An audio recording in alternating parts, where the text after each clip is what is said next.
Après 2 jours d'orage, Jessica Régulier vient constater les dégâts. Sur ses 140 hectares de melons, une soixantaine a été touchée. Les impacts du grêlon, ça a cassé les rameaux et tout ça, tout ça c'est foutu.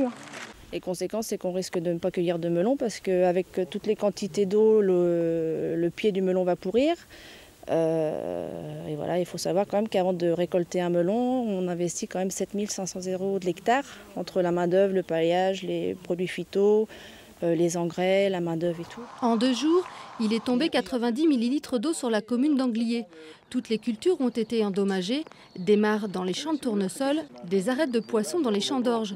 La récolte est perdue pour cette parcelle et l'État ne devrait rien indemniser. Je me suis déjà renseigné, on ne peut pas être classé calamité agricole à partir du moment que ce sont des récoltes assurables. Donc il ne faut pas avoir trop d'espoir dans les aides de l'État, je ne pense pas. Pour moi, ça sera zéro. Donc il faut assumer si on peut. Peu de céréaliers sont assurés. À quelques kilomètres, Isabelle Suire a appelé son agent ce matin. La grêle a touché ses vignes avec une perte estimée à 10% pour l'instant. Le rameau était sectionné dès la base, au niveau de la base, donc là j'ai perdu la grappe entière. C'est pas dramatique pour le moment, mais on avait déjà eu une petite année en 2012 avec 25 à 30% de récolte en moins.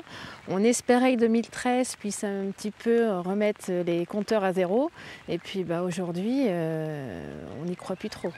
La viticultrice en saura plus sur l'état de ses vignes quand les grains seront formés, en espérant que le soleil sera revenu fin août pour faire gonfler le raisin.